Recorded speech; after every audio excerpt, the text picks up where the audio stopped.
अपने 6 मंथ्स की स्ट्रैटेजी में रखती so that I could get a wonderful rank. अगर एक फोकस्ड और वेल प्लान स्ट्रैटेजी होती है तो उसका एग्जीक्यूशन बेटर हो पाता है। अच्छे कॉलेज के लिए सिर्फ सारा सिलेबस कंप्लीट करना इंपॉर्टेंट नहीं है, क्या क्या चीजें लगती हैं for clearing your examination. If I had to do it all over again, ऐसी क्या चीजें हैं जो मैं अपने 6 मंथ्स की स्ट्रैटेजी में रखती so that I could get a wonderful rank in my CLAT examination. देखो, सबसे पहले आपको ये समझना जरूरी है कि क्लैट का डिफाइंड सिलेबस के विद इन आपको तैयारी करनी है। अगर एक फोकस्ड और वेल प्लान स्ट्रैटेजी होती है तो उसका एग्जीक्यूशन बेटर हो पाता है और उस अच्छे एग्जीक्यूशन में आपको मिलता है अच्छे ranks which leads to a good college.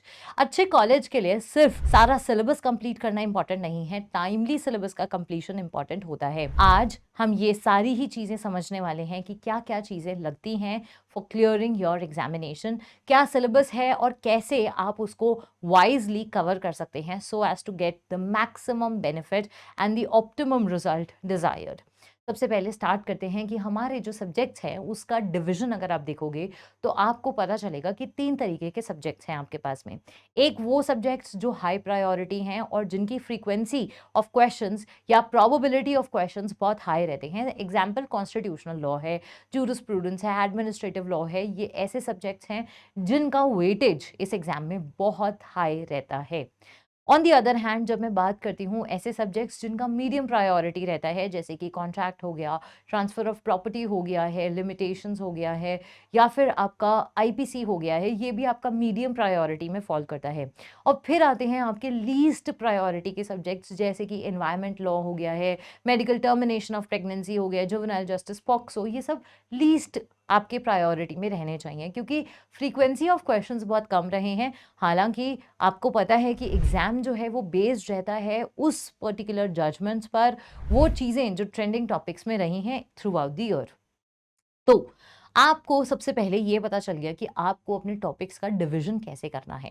दूसरा इंपॉर्टेंट डिवीजन है जहां हम बात करने वाले हैं टाइम डेडिकेशन की। अब देखो, 2 स्ट्रैटेजीज हो सकती हैं, दो में से कौन सी स्ट्रैटेजी आपके लिए सबसे अच्छा काम करती है वो आप अपने लिए डिसाइड कर सकते हैं। एक बच्चा ऐसा हो सकता है जो हर रोज 4 घंटे पढ़ता है बट एग्जाम टाइम तक 4 घंटे रोज पढ़ता है, कम वॉट में, चाहे वो बीमार है, चाहे उसका बर्थडे है, चाहे होली है, दिवाली है, चाहे किसी ने किसी के ऊपर अटैक कर दिया हो, चाहे किसी ने किसी के ऊपर अटैक ना किया हो, वो पढ़ाई करेगा। दूसरा बच्चा होता है कि वो कुछ स्पेशलाइज्ड डेज पर, जैसे कि वीकेंड्स पर या हॉलीडेज पर 8-8, 9-9, 10-10 घंटे पढ़ सकता है एंड एवरी डे में वो 1-2 घंटे से ज्यादा का टाइम नहीं स्पेयर कर सकता फॉर दिस एग्जामिनेशन। आप दोनों में से जो भी बच्चे हैं, आपकी स्ट्रैटेजी उस टाइम के हिसाब से डिवाइडेड होनी चाहिए। अगर आप वो इंसान हैं जो कि एवरी डे 2-4 घंटे डेडिकेट करके और छुट्टी के दिन ज्यादा टाइम डेडिकेट करता है, तो आपकी स्ट्रैटेजी कुछ ऐसी होनी चाहिए जहां पे एवरी डे आप नए कंसेप्ट्स पढ़ रहे हैं और लास्ट के 10 मिनट्स सोने से पहले कम से कम आप डेडिकेट कर रहे हैं टुवर्ड्स रिवीजन। जब आप रिवीजन करते हैं तो उस दिन के 2 घंटे की पढ़ाई भी बहुत ज्यादा इफेक्टिव रहती है। और वो दिन जो छुट्टी का दिन है, उस दिन आपकी होनी चाहिए रिगरस प्रैक्टिस।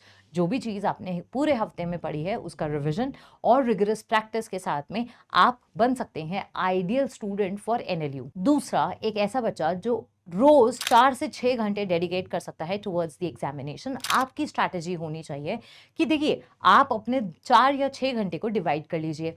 हाफ टाइम आप रखिए जिसमें आप नए कंसेप्ट्स को समझ रहे हैं, नोट्स बना रहे हैं और उनको रिवाइज कर रहे हैं, और आधा टाइम आप रखेंगे प्रैक्टिस में। मतलब सेम दिन पढ़ के, सेम दिन रिवाइज करके, सेम दिन प्रैक्टिस भी आप कर रहे हैं। आपके लिए इंपॉर्टेंट है डेली रिविजन्स के साथ में डेली क्वेश्चंस प्रैक्टिस करना, क्योंकि अगर क्वेश्चन प्रैक्टिस का, नोट्स बनाने का या लेक्चर्स लेने का बैकलॉग बना तो आपके लिए ये एक फेटल कॉम्बिनेशन साबित हो सकता है। इस सब के बाद में आपका मंथ ऑन मंथ प्लान बनेगा। चाहे आप दोनों में से किसी भी कैटेगरी के स्टूडेंट हैं, आपका मंथ ऑन मंथ प्लान कुछ इस तरीके से दिखना चाहिए कि शुरू के आपके 2 महीने, that is your June and July, आपको ज्यादा से ज्यादा हैवी फोकस रखना है उन सब्जेक्ट्स पे जिनकी प्रायोरिटी ज्यादा है। तीसरा मंथ, दैट इज योर अगस्त, आपका फोकस रहेगा जो लो प्रायोरिटी सब्जेक्ट्स हैं।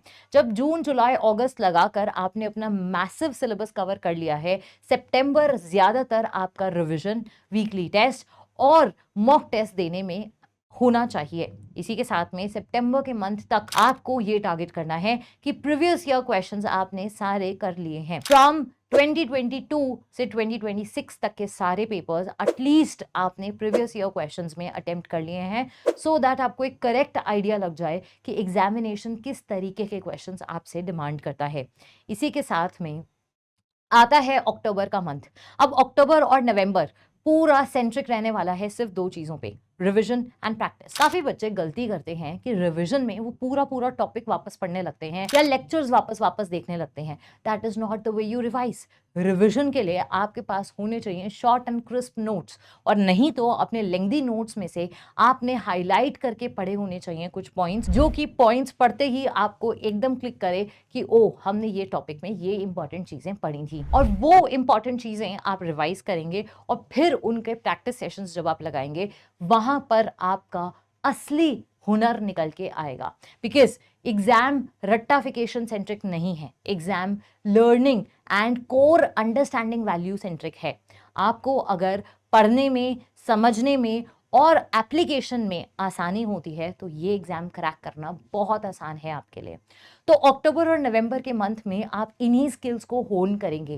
दैट इज रीडिंग, जल्दी जल्दी आपकी रीडिंग स्पीड बढ़नी चाहिए। दूसरा, जितनी तेज आप पढ़ रहे हैं उतनी ही तेजी से आपको समझ आना चाहिए। और तीसरा है प्रैक्टिस। तो वो तीन चीजें जब आप साइड बाय साइड करते रहेंगे तो 2 महीने की लगातार प्रैक्टिस आपका दिसंबर का एग्जाम बहुत अच्छा करवा देगी।